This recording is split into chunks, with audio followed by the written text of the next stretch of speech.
Je vais commencer par une petite généralité qui est importante, puisque c'est quand même quelque chose qu'on voit un petit peu partout maintenant. C'est le mot cloud, c'est partout. Alors que ce soit le mot cloud est juste partout, que ce soit dans la littérature ou dans les échanges, mais aussi dans les infras. Euh, mais ce qui est important de savoir, c'est que tout le monde n'a pas la même définition du mot, les mêmes besoins derrière, et c'est absolument, quasiment jamais, les mêmes technos derrière. Donc pour se dire, bah, demain je vais migrer dans le cloud, c'est important de savoir vers quoi on va et est-ce que c'est vraiment le besoin qu'on en a.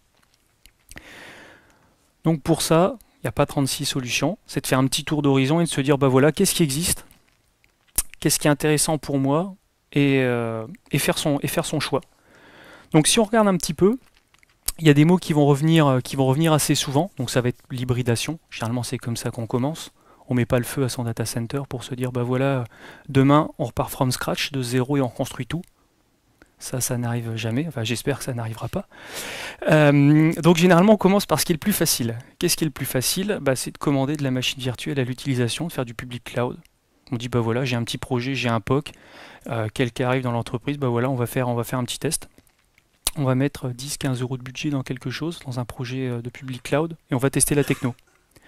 On va se dire bah voilà, on va recréer quelques frontaux, une petite base, on va tester pour est-ce que les perfs sont bien, le réseau, est-ce que peut-être on va réinjecter des logs SQL pour faire tourner un petit workload applicatif classique, voir comment ça se comporte. Est-ce qu'on se dit bah finalement ça marche bien, je vais pouvoir mettre de la production là-dessus, ou bah mon soft supporte pas la HA, ou ça va peut-être pas scaler assez pour moi, il faut que j'ai d'autres idées, ou tout simplement bah, j'ai d'autres technologies à la maison et je vais pas pouvoir si facilement que ça faire une transition vers du public cloud.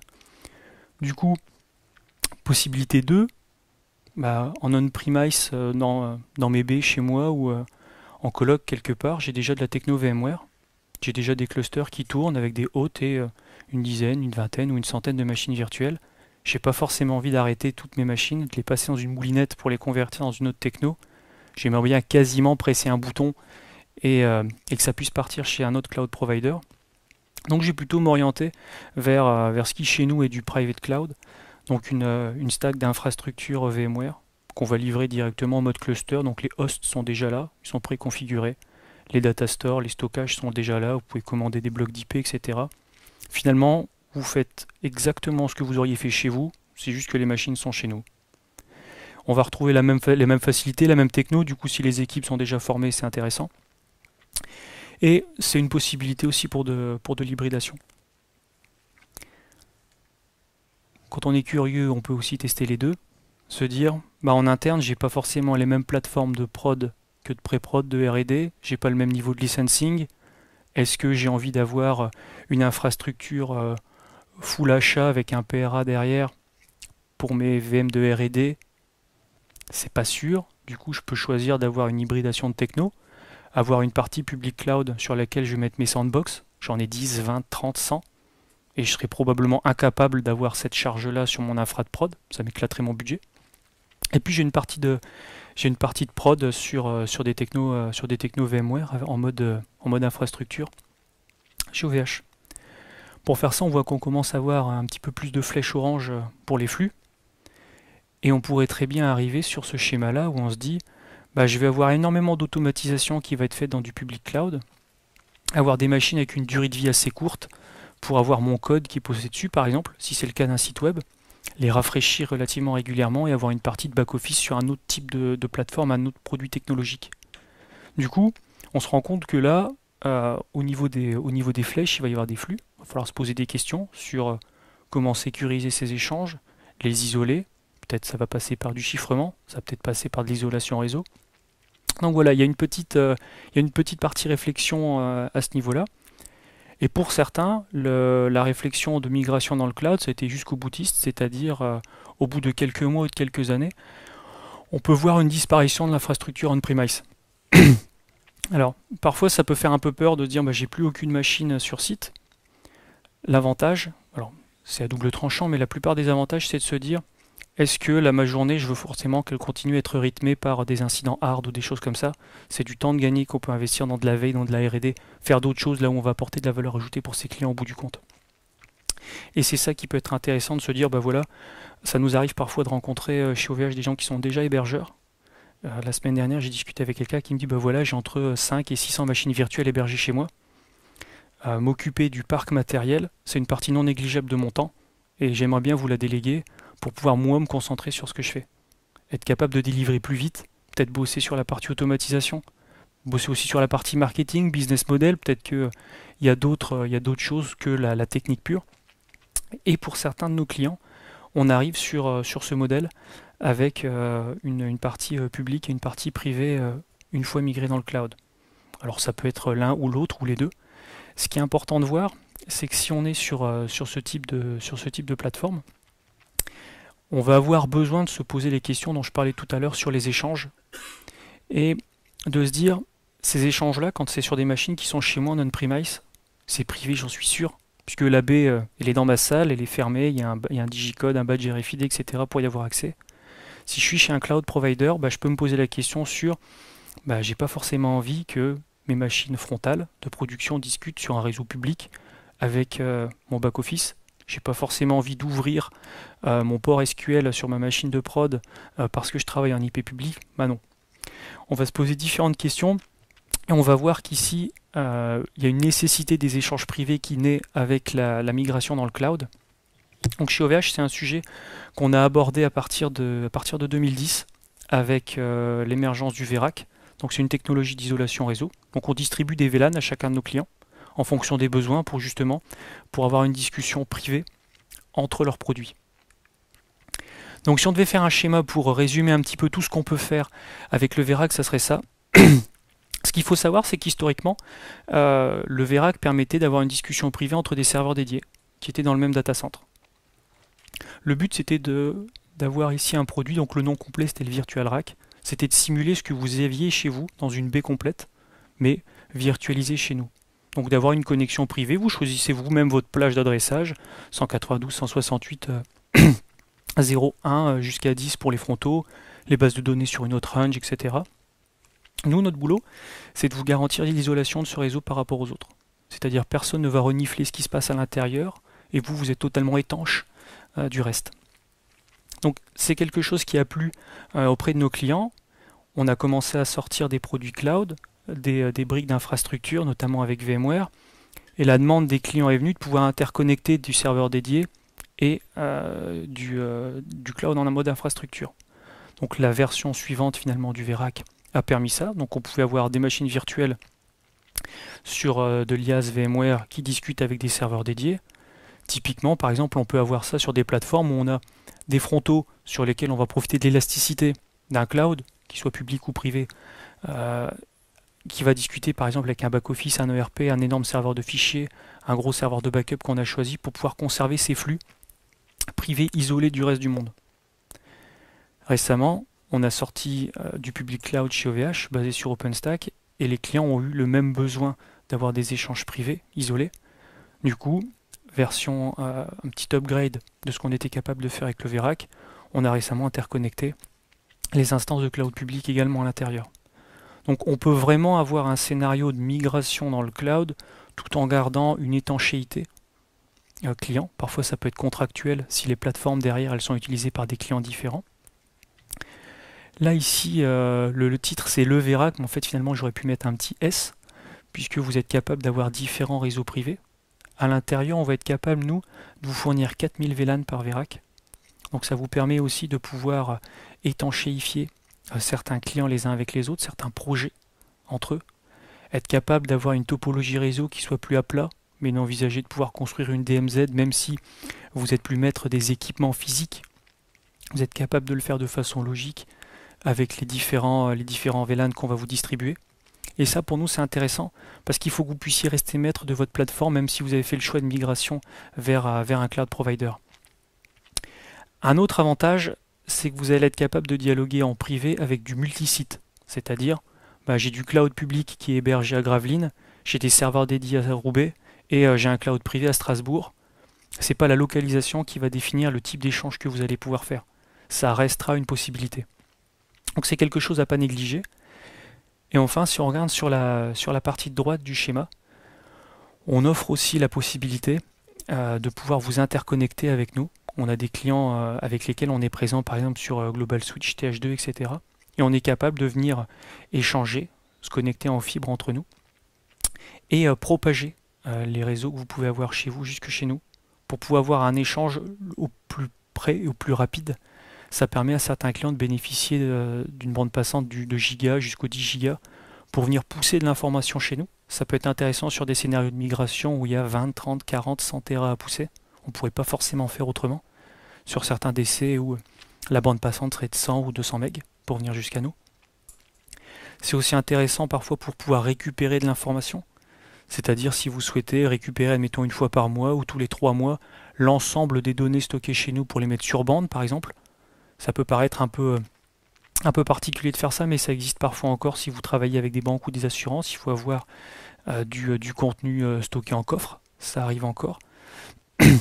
Donc voilà, c'est des possibilités qui existent, et dans ces cas-là, on discute en layer 2. Donc ça, on va vraiment faire de l'extension de réseau. Donc les machines d'administration, si vous les gardez sur site chez vous, pour avoir la valeur ajoutée, l'intelligence de tout votre système qui reste on-premise, vous allez pouvoir quand même piloter les machines virtuelles qui se trouvent chez nous, dans les mêmes sous-réseaux, avec les mêmes adressages, etc. Vous allez voir finalement les briques hébergées chez nous comme de l'extension de chez vous. Comme si c'était une baie qu'on avait déposée dans votre DC. Donc c'est des choses qui ne sont pas négligées lors d'une migration, se dire bah voilà, est-ce que je vais pouvoir récupérer les mêmes fonctionnalités chez un cloud provider que ce que je peux faire en interne. En tout cas d'un point de vue de réseau, on a essayé de coller le plus possible à ce qu'on peut faire à domicile. Alors évidemment, quand on parle cloud, etc., il y a toujours une composante d'automatisation. La plupart du temps, ça se voit à travers des API pour pouvoir aller plus vite, plus loin.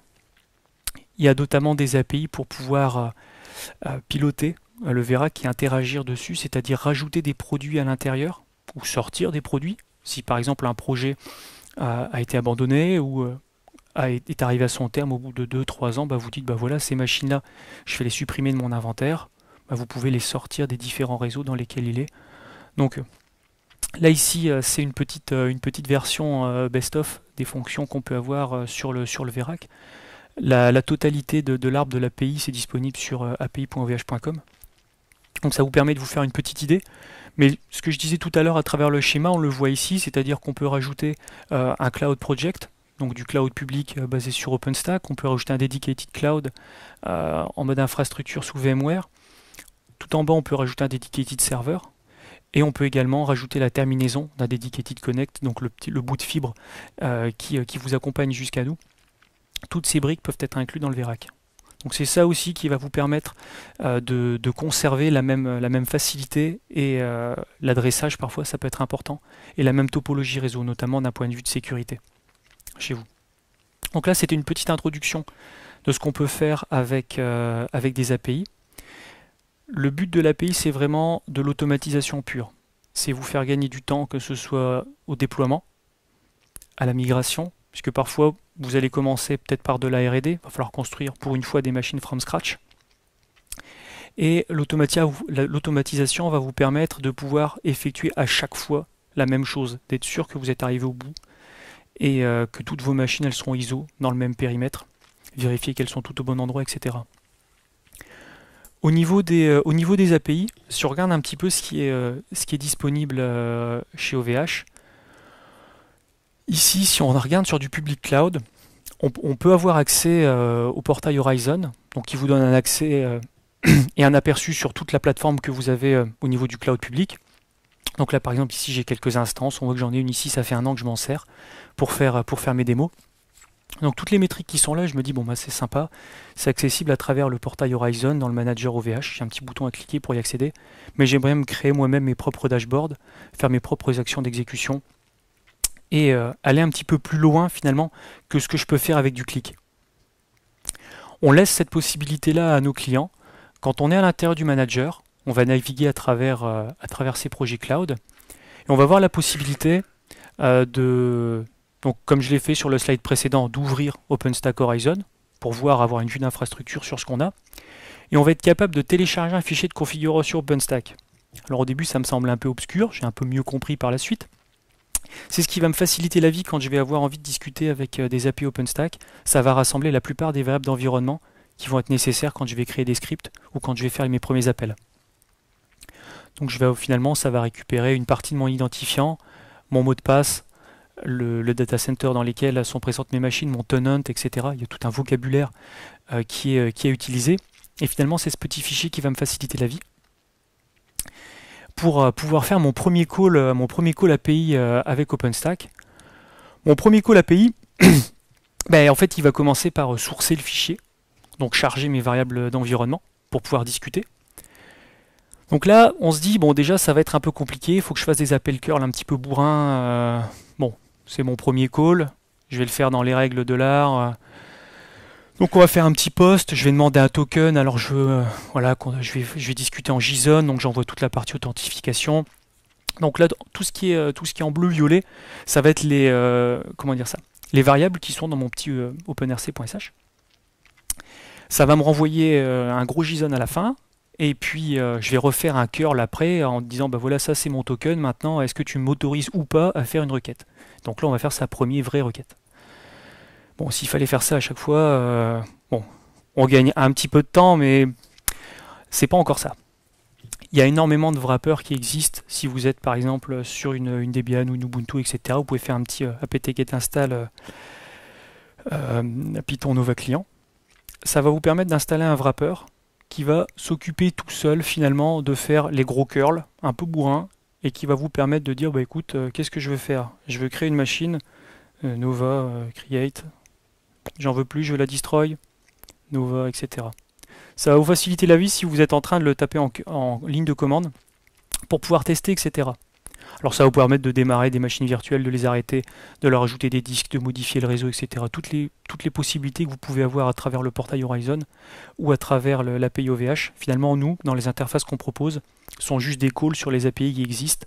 Ici, il s'agit de l'API pure OpenStack. Du coup, c'est pour ça que le client en ligne de commande OpenStack Nova, ça va fonctionner de façon transparente, puisqu'on a exposé la véritable API. Mais ça va aussi vous permettre d'aller plus loin et de faire des choses un petit peu plus compliquées. Moi, ce que j'aime bien faire quand j'utilise du public cloud, c'est de me dire, la première fois que je vais me connecter à la machine, je vais avoir mon petit shell de couleurs, je vais avoir mes 2-3 softs, je vais déjà avoir ma clé SSH, la mienne dessus, etc. Pour pouvoir préparer l'environnement. Moi, j'ai l'habitude de travailler avec Ansible derrière, du coup, j'installe déjà le petit paquet Ansible, etc.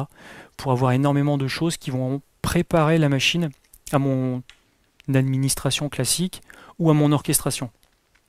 Du coup, je vais utiliser ce qu'on va appeler pour OpenStack un petit fichier cloud config. C'est un fichier qui est écrit en YAML dans lequel je vais lui dire qu'est-ce que je veux que tu fasses sur la machine juste après le premier boot. C'est un fichier de post-install comme on pourrait avoir avec d'autres distributions, par exemple des Kickstart, etc. Ça reprend exactement le même fonctionnement et on aura le même résultat. Généralement, moi j'aime bien demander un petit package upgrade. Comme ça, je sais que la première fois que je me connecte à la machine, tous mes paquets sont à jour. Je vais installer htop, je vais vérifier, je vais créer mon user, vérifier que j'ai bien user root, mettre ma clé SSH et faire un petit touch dans un fichier qui est vérifié par mon monitoring que mon post-install a bien fonctionné. Je pourrais installer d'autres paquets pour faire du chef, du salt, de l'Ansible, du Puppet, etc. et pouvoir après le raccrocher dans mon inventaire de façon transparente et me faciliter la vie. C'est une des fonctionnalités intéressantes qui peut largement automatiser et vous faire gagner du temps sur des premiers déploiements. Donc ça, c'est quelque chose qu'on peut faire avec l'API OpenStack. Donc là, c'est un petit fichier qu'on peut fournir quand on fait son petit Nova client. Le parallèle existe aussi si jamais on fait le choix d'utiliser et de migrer sur des technologies VMware. On expose aussi l'API. Donc il y a énormément de SDK qui sont disponibles. Donc là, je vais mettre un petit exemple en Perl, mais on pourrait avoir la même chose en Python, en Java. Il y a énormément de langages dans lesquels on peut utiliser le SDK. Et ça va permettre d'arriver au même niveau d'automatisation. On va juste pas parler exactement la même langue. Donc là ici, mon petit bout de Perl, je vais donner mon authentification pour pour ma brique d'infrastructure VMware chez OVH. Ce qu'il faut savoir, c'est qu'ici, les identifiants qui sont donnés sont des identifiants pour pouvoir se connecter sur le vCenter. Cette brique d'infrastructure, chez OVH, chaque client a son propre vCenter. Donc vous ne vous connectez pas sur un vCenter mutualisé, etc. Vous êtes tout seul dessus. Donc vous avez la possibilité de créer des comptes. Là par exemple, moi j'ai créé un compte spécifique Read User pour pouvoir me connecter ou faire des opérations de monitoring dessus. Alors petit conseil, première fois que vous touchez à l'API, faites un user read only, ça vous évite de spawner 10 000 fois la même machine virtuelle parce qu'il y a une boucle qui a été oubliée, ou de supprimer la VM de prod qu'il ne fallait absolument pas supprimer parce qu'une regexp a mal matché quelque chose. Fonctionner avec un user en read only, si je peux donner un petit conseil pratique, c'est bien celui-là. Donc après, vous pouvez vous connecter. Sur la partie où opère la magie, c'est un petit peu long pour rentrer dans le slide. Donc il y a énormément de documentation fournie par VMware sur le sujet, de la même façon par la communauté côté OpenStack. Et si jamais vous vous connectez sur la partie VMware, vous pouvez récupérer le SDK complet. Bon là ici c'est pour la partie Perl, mais ce qui est intéressant c'est qu'à l'intérieur il y a énormément d'exemples qui sont fournis avec. C'est-à-dire que les premiers scripts que j'ai dû écrire pour pouvoir discuter avec mon vCenter et lui faire quelques actions sur mes machines virtuelles, je suis allé regarder un petit peu dans la partie client, qu'est-ce qu'il proposait. Voilà, il y a énormément de scripts pour piloter de la machine virtuelle qui sont documentés et commentés. Donc c'est assez important pour pouvoir voir un petit peu comment ça fonctionne la première fois et avoir des scripts directement fonctionnels adaptés à la version de vSphere qu'il y a chez nous, pour être sûr déjà que vous allez avoir accès aux bonnes fonctions, au bon endroit, au bon moment, récupérer les bonnes choses. Par exemple, moi je l'avais utilisé pour pouvoir récupérer des informations, notamment de performance, etc. C'est-à-dire qu'on ne se lève pas le matin en se disant voilà, je sais dans quel endroit taper pour aller avoir accès à telle information. Il y a la doc et les exemples sont vraiment pas mal faits. Donc vous pouvez, si ça vous intéresse, télécharger directement le tar.gz à cette adresse-là et ça va vous donner une partie du code. Donc à ce niveau-là, c'est comment les piloter, comment démarrer. Ça permet aussi d'avoir pour certaines briques de monitoring des plugins qui vont se connecter à votre interface pour récupérer des métriques ou pour récupérer des états. Il y a des plugins Shinken, Nagios, je pense qu'il doit y avoir la même chose chez Zabbix, Centreon, etc. Pour récupérer des métriques, pour avoir de la métrologie du monitoring. Et c'est là où on en vient à quels outils je vais utiliser pendant ou après ma migration pour valider mes choix ou me dire il faut que tu regardes à cet endroit-là. Pour attirer le regard, c'est important parce que parfois, on s'est dit, voilà, OVH m'a parlé, il y avait des académies de découverte, des académies, etc. pour me former un petit peu sur le produit chez OVH. J'y suis pas encore allé. Donc au niveau best practice, je découvre un peu par moi-même. Du coup, je vais peut-être me reposer sur des outils de gestion pour vraiment me faciliter la vie et m'attirer le regard sur les endroits qui sont importants pendant ou après ma migration. Donc là, l'exemple que je vais montrer, c'est sur une plateforme VMware. Il y a un outil qui s'appelle VROps, donc vRealize Operations, qui vous permet d'avoir, on va le voir à travers quelques screens, donc de base, énormément de dashboards qui vont vous permettre de voir comment va votre plateforme à un temps T. Donc il y a énormément de vues possibles. Donc il y a une vue en mode cluster ici par exemple sur la gauche, qui vous permet de voir les états, les pourcentages d'utilisation sur les hosts par exemple, etc. Il y a des dashboards pour tout le monde. Moi j'aime bien. Après, il y a des choses qu'on ne peut pas forcément avoir avec un monitoring traditionnel et qui sont de l'analyse. C'est-à-dire que ça remplace le collègue à côté, le binôme, qui va vous taper sur l'épaule en vous disant « t'as pensé à, est-ce qu'aujourd'hui tu as regardé, est-ce que ?» Ça va être là pour vous accompagner. Donc on peut voir par exemple ici, il y a 3 colonnes. Elles sont intéressantes à regarder, alors pas forcément tous les jours, la première colonne-ci, mais elles vont être à considérer de façon différente dans le temps. Je vais expliquer pourquoi. C'est-à-dire par exemple la première colonne c'est la santé. Certes ça va être la préoccupation intentée. Ça va vous dire un host a craché, une machine virtuelle a rencontré un problème, j'ai pas pu activer telle chose. Donc c'est des choses sur lesquelles il faut intervenir tout de suite. Ça va être des critères d'intervention immédiate, d'ailleurs c'est pas compliqué, c'est écrit dessus, Immediate Issues. Donc ça va vous donner des indices de santé, puis il va y avoir un petit scoring qui va apparaître. Donc là ici la santé tout va bien, dans les 15 prochaines minutes, il ne va rien se passer sur ma plateforme. Si je regarde les deux prochaines colonnes, il y a la gestion du risque. C'est-à-dire, est-ce que par exemple, une machine virtuelle va rencontrer un problème de performance de minuit à 2 heures du matin tous les jeudis? J'exagère un peu le trait, mais c'est finalement ce type de problème ou d'impact de performance qu'on pourrait retrouver dans la deuxième colonne. C'est-à-dire, il y a potentiellement un souci ou vous allez rencontrer un souci sur telle machine. Jetez-y un œil. Pas tout de suite dans le quart d'heure, mais faites-le dans la journée. La troisième colonne, c'est l'efficacité. C'est finalement, est-ce que la plateforme elle est utilisée à bon escient? Est-ce que vous utilisez 3% de la ressource disponible sur la plateforme? Dans ces cas-là, dans votre processus de migration, vous avez peut-être eu les yeux plus gros que le ventre, commandé énormément de ressources et pas suffisamment migré. Du coup, ça peut vous dire, bah écoutez, peut-être supprimer un peu de ressources, réduisez. Ou à l'inverse, la plateforme est engorgée. D'un point de vue d'efficacité et de performance, on gagnerait à avoir par exemple un stockage supplémentaire ou avoir un host pour avoir un petit peu plus de RAM que ce qu'on a actuellement. Donc ça, ici, on est plutôt sur de l'optimisation, donc ce qu'on peut faire dans les prochaines semaines. Donc c'est pour ça, ces trois colonnes sont importantes, mais pas forcément avec la même chronologie ou à regarder avec la même fréquence. Par exemple, sur la première colonne, si jamais on avait un souci immédiat sur une machine virtuelle, par exemple une contention d'un point de vue de CPU, on va voir des points qui vont être attribués et on va se rendre compte ici que d'un point de vue de CPU, j'ai beaucoup trop de demandes par rapport à ce que j'ai alloué à ma machine virtuelle. Donc deux possibilités, je kill mon serveur SQL ou j'alloue plus de ressources. Généralement, on va allouer plus de ressources. Mais ça permet de se poser les bonnes questions, c'est-à-dire est-ce qu'on a vu la machine virtuelle trop petite ou est-ce qu'il y a un batch sauvage qui n'aurait pas dû être lancé et qui a été lancé? Ça permet de se poser des questions et de se dire, bah voilà, de regarder un petit peu sur la métrologie, sur les jours, les semaines précédentes. Est-ce que la machine virtuelle avait une utilisation, on va dire en rythme de croisière, à 30%, 40%, et est passée à 101% de consommation depuis 2 heures? Ou est-ce que cette machine-là, elle a été à 99% d'utilisation tout le temps depuis qu'on a migré? Dans ces cas-là, on n'a peut-être pas fait les bons choix au niveau du sizing. On aurait peut-être dû lui allouer 2 vCPU supplémentaires. Ou 8. Mais tout du moins, ça permet d'avoir cette information-là et d'avoir l'œil attiré sur le phénomène. Donc là, ici, on est dans le quasiment temps réel, dans ce qu'on va faire d'un côté opérationnel tout au long de la journée. On peut aussi regarder dans le rétro. Je ne sais pas si ça arrive chez vous. Nous, on a par exemple des comités de pilotage, des choses avec lesquelles on discute avec certains clients de façon hebdomadaire ou mensuelle, pour regarder un petit peu qu'est-ce qui s'est passé sur la dernière semaine, qu'est-ce qui s'est passé sur le dernier mois. S'il y a eu 0 incident, tant mieux. Parfois, on peut avoir on a eu par exemple un souci réseau, un problème sur un host physique. Qu'est-ce qui s'est passé, à quelle heure, à quel moment, quel impact ça a eu sur les machines virtuelles?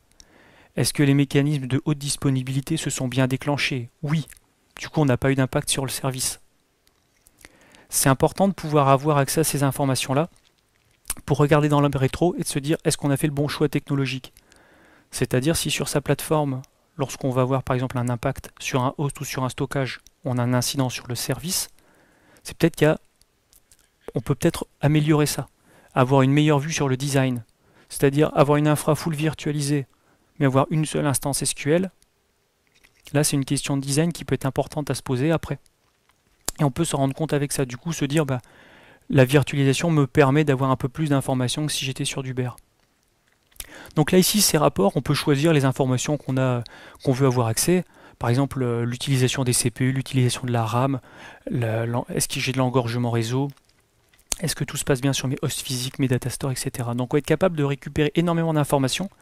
Donc ça va sortir des flowcharts directement, enfin je veux dire, là admettons c'est des camemberts dans l'interface. Bon, c'est sympa pour vous si vous êtes un petit peu curieux pour voir ce qui se passe, mais la plupart du temps c'est pour montrer à d'autres gens qui ne font pas partie de l'équipe, pour montrer au projet, pour montrer au client final. Donc c'est important de pouvoir exporter ces informations-là. Donc vous pouvez les planifier dans le temps, vous dire bah voilà je veux, bon admettons moi ma réunion elle est le vendredi à 11 h tous les matins, bah à 9 h j'aimerais bien avoir un rapport, déjà comme ça il est quasiment au bon moment, et puis je regarde sur une semaine, j'ai un créneau de 7 jours, et puis ça me permet d'avoir les informations compilées pour moi. Donc ça c'est extrêmement important pour regarder dans le rétro et pouvoir se dire bah voilà est-ce que les choix que j'ai faits sont les bons, la preuve par l'exemple. Et puis on peut aussi utiliser l'outil pour se dire qu'est-ce qui se passe si. Nous on aime bien quand vos infras croissent parce que ça veut dire que le business marche bien, ça veut dire que la techno plaît. Si jamais vous avez besoin de rajouter des machines virtuelles ou d'en enlever, ben parfois vous ne pouvez pas le savoir comme ça au doigt mouillé. Ça ne marche pas forcément à chaque fois. Donc là, l'outil vous propose de vous dire, bah voilà, qu'est-ce qui va se passer si je rajoute, par exemple, ici sur le screenshot, c'est qu'est-ce qui se passe si je rajoute 20 machines virtuelles qui vont chacun utiliser autant de gigas de RAM autant de cycles CPU, autant de stockage, etc. Petite moulinette, et à la fin, ça va vous dire, oui, la plateforme a suffisamment de ressources disponibles pour pouvoir considérer et continuer à avoir la production à un niveau de performance raisonnable et accueillir ce nouveau projet, accueillir ce nouveau client, accueillir ces nouvelles machines virtuelles. Ça vous permet d'éviter d'avoir un lancement de prod avec ah bon bah en fait la prod des clients existants on l'a fait s'effondrer parce qu'on a consommé trop de ressources lors du démarrage. Ça permet de valider les choix d'architecture qu'on a pu faire en avant-projet. Je trouve ça intéressant quand on est sur une phase de design de l'infrastructure, de vérifier que ce qu'on prévoit pour un client ou pour un projet au sein de sa structure ne va pas impacter le reste de la plateforme. Et du coup, si on est capable de se projeter avec ce what if scénario, on va être capable de regarder aussi ce qui va se passer dans le futur. Et donc on va être capable de faire ce qu'on appelle du capacity planning. Donc est-ce que dans 3 mois, l'infrastructure elle sera toujours à ma taille? Alors c'est valable dans les deux sens. Est-ce qu'avec le rythme de croissance que j'ai, la plateforme a suffisamment de ressources pour m'accompagner encore 3 mois ou 2 ans? Ou je suis en train de migrer de technologie, je vais changer de plateforme. Est-ce qu'avec le rythme auquel je diminue, dans combien de temps je vais pouvoir relibérer un stockage par exemple? Ça va me donner des informations à ce niveau-là. Ça va être capable d'analyser les informations passées pour prédire et être capable de m'accompagner. Donc là, ici, on peut regarder. Donc il n'y a pas de souci. On peut voir un petit capacity remaining ici qui est estimé à 30 jours. C'est-à-dire que sans toucher à rien, ma plateforme, elle pourra rester 1 mois telle qu'elle est. Parce que j'ai de la croissance, parce que toutes les semaines, je rajoute 4 machines virtuelles.